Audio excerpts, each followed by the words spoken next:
Taj čika se zove Đorđe Kovačević i on će nam se sada pridružiti. Pozdravite ga jednim velikim aplauzom. Ovo je čik Đorđe. Ko još ima brod, sem ovakvih mornara kao što su oni? Znate ko ima još brodove? Mornari, kakvi mornari još ima? Gusari, bravo majstore, može aplauz za momka koji zna ko još vozi brod? Tako je, gusari.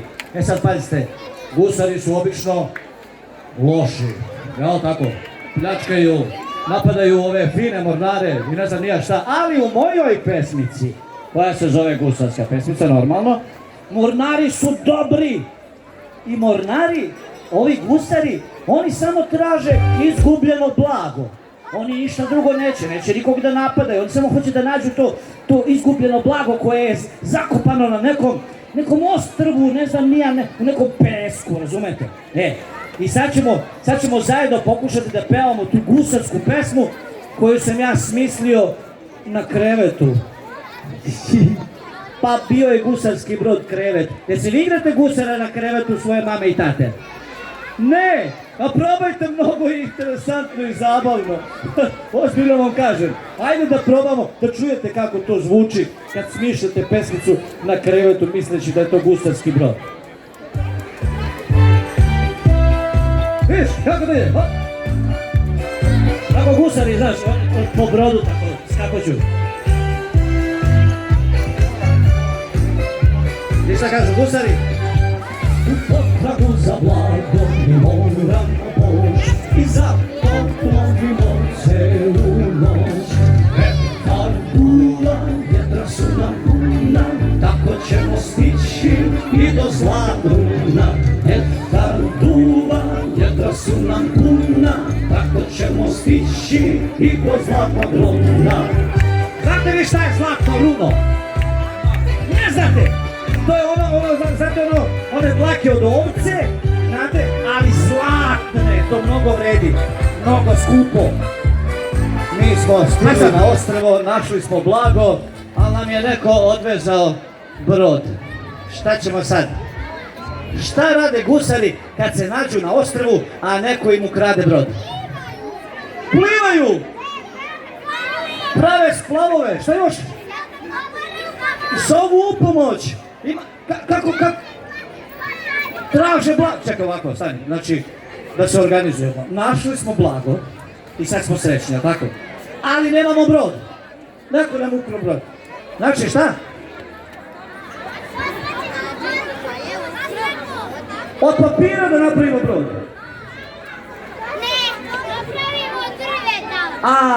Vidite kako su ova deca pametna. Znači, napišemo poruku, stavimo poruku u bocu, jel? I onda pustimo da otplovi, jel? I nadamo se da će neko da nađe tu flašu, jel? I onda tu ostavimo, porasti nam kosa, brada, pa mislim to je strašno. Pa jeste malo strašno, zar ne? Mislim da je bolja ideja da napravimo brod, a? Pa napravimo drugi brod. Na tom ostrvu valjda ima nekog drveća, mislim, a tako? Pa jeste, bravo, svaka čast. Nego da ja vas nešto pitam. Sad da zaboravimo gusare. Imam jednu pitalicu za vas. Volite vi zagonetke? Volite zagonetke, to je super. Pa sad ovako. Teret nosi, konj nije. Rogove ima, bik nije. Šta je to? Ne mogu da verujem. Pa ja sam mislio da će ovo pogađanje da potraje malo duže. Bravo, svaka čast. Evo, devojčica odgovorila, ko iz puške? Puž! Ko misli da je teška kućica pužu? Ko misli? Vi, dobro. Ko kaže da nije teška? Pa tu smo negde 50-50, vidim ja. Šta mislite, da li puža bole leđa zato što stalno nosi tu kućicu na leđa? Ne? Viš, ona kaže da, a ti kažeš ne, pa ga ne razumijem sad, da ili ne? Jel boli puža leđa? Onako ga bole, jel? Povremeno. Eto, imamo, znači, solomonsko rešenje, povremeno ga bole leđa. Međutim, puž ima lek. Puž ima lek za bolove u leđima. Niste to znali, a? Drugari moji, Sad ćete da čujete pesmicu o pužu, naravno, i u pesmi se krije odgovor šta je lek za bolove u leđima.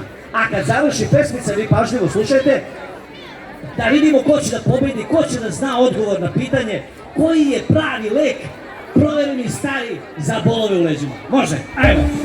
Vodovi boli cveće, mada nema nos, nema čak ni noge, ali puže bos. Za bolove u leđima ima tajni lek, povrće i voće jede ceo vek. Nije lako pužu kućicu da nosi, ali on zbog toga nikad nije ljud. Svako večer spava u krevetu svome i u svakom trenu spreman je za... Smo naučili?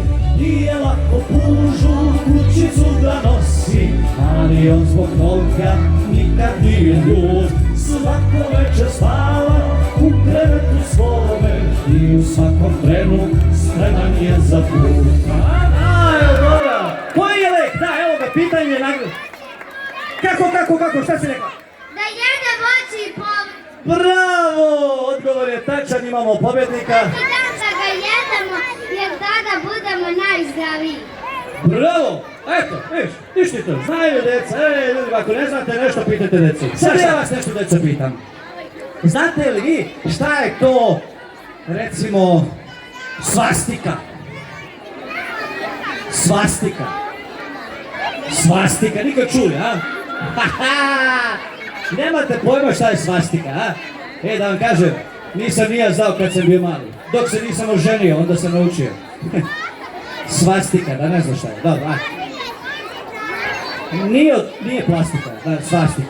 Znači, svastika je živo biće, verovali ili ne. Nije plastika. Ajmo sad ovako. Dobro, ajmo drugo pitanje. Ajde da se primaknemo, idemo ovako, daćemo vam neke nagoveštaje, može? Nagoveštaje, obrati pažnju. Kako se zove sestra tvoje mame? Šta je tebi? Šta je tebi? Jeste, bravo, tetka. A pa sad ovo. Kako zovemo sestru tvog tate? Opet tetka. Dakle, ustanovili smo da se sestre i od mame i od tate zovu tetke. Tako? Što će reći? Tetke su najbrojnije. Ovo je tetku. Baba rodi tetku. Evo još nešto smo ušli. Baba je rodila tetku. Dobro. Sad kad smo kod tetki. Ima jedna pesmica koju sam ja isto napisao. Zove se Tetka. Znate? A zašto? Zato što su tetke tako šašave, znaš. Najšašavije su tetke. Ma jesu kad ti kažem, veruj mi na riječ. Pa znam ja. Sad ćeš da čuješ. Hajde, idemo jednu pesmicu od tetka. Može, jeste vas sve sestre? Jeste! Ti ćeš biti tetka njenoj deci, a ona će biti tetka tvojoj deci, kad porastete. Imamo dve tetke buduće. Bilo nek bude jasno, ili zakon na posledku, da svako dete na planeti ima bar po jednu tetku. Pravilo nek bude jasno, ili zakon na posledku, da svako dete na planeti ima bar po jednu tetku. A ovaj će da bude teča. Može aplauz za teču? Pa ne, 100%, paži. Ovo će da bude teča. Ima jedna zagonetka koja lako ide.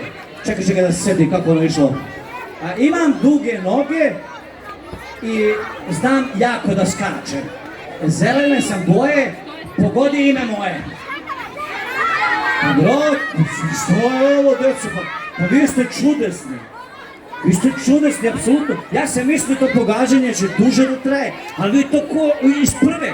Dobro, okej, ovo je bilo izgleda za vas lako suviše. Jeste skakavac, svaka čast. A sada vas pitam, znate li vi neku životinju koja ima više od 4 noge? Koja? Gusenica. Kako? Bravo, pa vi ste stvarno fenomenalni. Pazi, koju god ja zagonetku postavim, vi to ko iz rukava. Kod da smo se, sačuvaj Bože, nešto dogovarali. Nego, da vas pitam još nešto. Šta vi mislite? Da li je stonogi lako? Lako je, ja? Evo vidiš ti to, sve znaju djeca. Znači svake godine mora da kupi 100 cipela. Brate, pa to je skup sport. Pa meni je drago što imam samo 2. Meni je ovo je zastrašujuće. A znaš šta je još strašnije od toga ako si stonoga? Ima nešto strašnije od toga nego da si stonoga. Strašnije je kad oženiš stonogu. To je još strašnije. Pazi, imaš, ne znam, 2 noge, ali moraš da kupuješ 102 cipele godišnje zato što stoji ide za tvoju ženu. I onda moraš da praviš onaj plakar ogroman, onaj američki, da staviš sve te cipele, jel? Znate šta je još gore od toga da imaš ženu sa 100 nogu? Ne znaš? Da dobiješ sina koji ima isto 100 nogu, pa još da je sportista. Zamisli to, pa mu treba 100 pari patika da bi igrao, ne znam, da bi trčao, da bi igrao fudbal, ne znam. I još da ima stare i nove patike i cipele za školu, pa to je ludilo, to je već sa 300 godišnje, pazi. A znaš šta je još gore od toga da imaš ženu sa 100 nogu i sina sa 100 nogu? Čerku tako je nemaš i ona ima 100 nogu i zamisli ona, znaš šta je još gore od toga? Pa, jeste 300, 400, a sad zamisli tvoja čerka, zamisli čerka voli modu i to visoku modu i voli skupe cipele. Kako da je odbiješ, ti si tata, ti si skakavac. I onda ćemo sad da pevamo jednu pesmicu, hoćemo da pevamo o skakavcu i stonoge. Ajmo! Sve je bilo divno dok su bili mladi, a sad jadni skakavac za cipele radi. Sve je bilo divno dok su bili mladi, a sad jadni skakavac za cipele radi. Muka je to. Štikle, hoćeš štikle, a? Jesi primetila da su ti roze zubi? I što si žvakala svoju roze majicu? Nisi žvakala roze majicu? Šećerne lune, tebi, o njoj je ljubičast jezik, majko. I tebi je ljubičast jezik. Šta je ovo? Ovdje u Belčinu, djeci ljubičast jezik. To se ima tako, a tebi je ljubičast jezik. I njemu je ljubičast jezik. Pa ja ću da pobegam odavde ako nastavite ovako. I sedi mi! I njoj je ljubičast jezik. Ajde! I njoj je ljubičast jezik. Svima ovi ljubičast. Pa ste vi svi lizali isti sladoled. Šta ste radili? Istu vunu ste jeli. A jedno po jedno. Aha, dobro, okej. Super. Znači, pevali smo o pužu, o skakavcu, o stonogi, o tetki. Evo još jedna zagonetka, može? Pa sad ovo, obrati pažnju. Sad ćemo da pogađamo jedno zanimanje. Može, znate što je zanimanje? Neki posao, jel? Neko zanimanje. Recite vi meni, znate li vi, primjera radi, ko to radi non stop? Pčela ne rade non stop, pčela umeju malo i spavaju. Da reci, policija ne radi, veruj mi na reč. Ni Deda Mraz ne radi, on letuje cijelo leto, on ne mrda. I oni spavaju, pa sad dobro. Čekaj da vam pomognem malo, aj ovako. Sad ću, nisu mradi, da vam pomognem. To zanimanje, recimo za taj posao, za to zanimanje ne postoji škola. Znači, ne možeš da ideš u školu da naučiš taj posao. I pazi, nije to sve, nema ni fakulteta. Nije ni spremačica i ona može da odmori malo. Pa sad ovo, nema ni plate za taj posao. Bravo, evo, pogodili su. Tako je to čudesno zanimanje gdje nema ni plate, ni penzije, ni odmora, ni unapređenja, ali se to zanimanje ipak najviše voli, to je mama, čudno zanimanje. Može li je veliki aplauz za mame? Pa da, 24/7, radno vreme. Mama, nije lako biti, to se ne uči, ni na fakultetu. Sreća moja, nagrada je tvoja, ja te volim mama, najviše na svijetu. Mama, nije lako biti, to može se ne uči ni na fakultetu. Sreća moja, nagrada je tvoja, ja te volim mama, najviše na svetu. Ja te volim mama, najviše na svetu. O, ko voli svoju mamu da čuje? A koliko volite svoju mamu?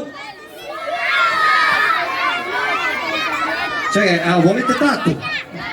Ovaj broj, dobro, ja sam već zabrinio. Spomenuli smo tetku, mamu. Imam još jednu zagonetku. Kako se zove mama tvoje mame? Pa ili vičeš bobo ili vičeš bako? Bako, tepaš je, da. A znate bake, vaše bake vole da rade u bašti malo. Vole, a? Da li je... Moja baba ima puno cvijeća. Vidiš ti to? A znate šta se meni desilo?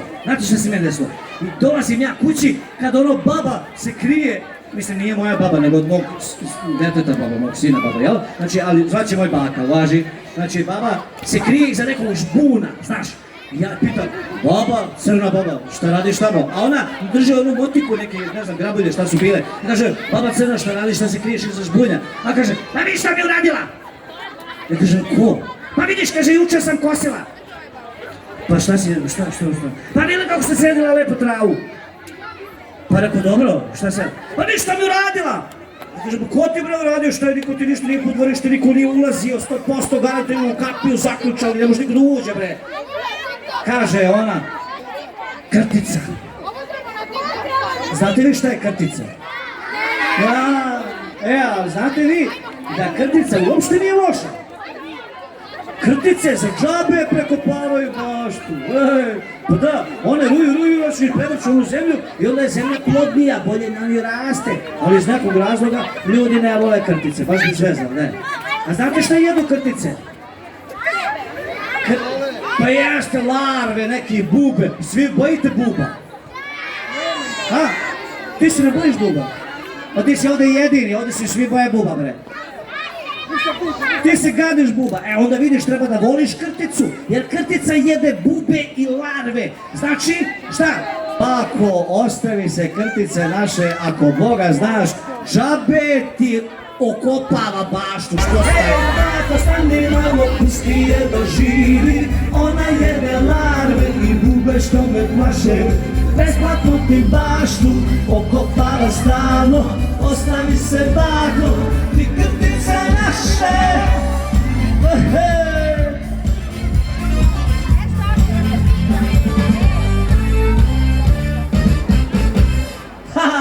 Je bilo dobro? Hvala puno. Dragi drugari, danas smo svašta nešto naučili, bar se ja nadam da smo nešto naučili. Slobodno reci, ajde suce. Ali nemoj da psuješ preko mikrofona, može? Dobro, reci. Ja obožavam bube. Ona voli bube. Ništa, znači morat ćemo da pravimo pesmicu u bubama. Ali o nekim lepim bubama, može? O nekim lepim kao što su bubamare. Može tako? Dobro.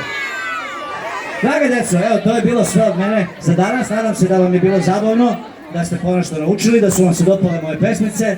Ako želite ponovo da ih čujete, slobodno otiđite na YouTube, to svi znate. Samo ukucajte pesme za djecu Đorđe Kovačević, tamo ćete naći i baku, i tetku, i mamu, i krticu, i puža, i skakavca, i stonogu, sve ćete tamo da nađete. Još jednom, molim vas veliki aplauz za ovu dečicu koji su bili najaktivniji, koji su mi pomogli oko ovog ad hoc nastupa, što bi rekli. Reci sunce. Ajde kaži. Ja sam te prvi put upoznala. Sad? Prvi put me upoznala i već smo drugari. Evo pet. Doviđenja, prijatno.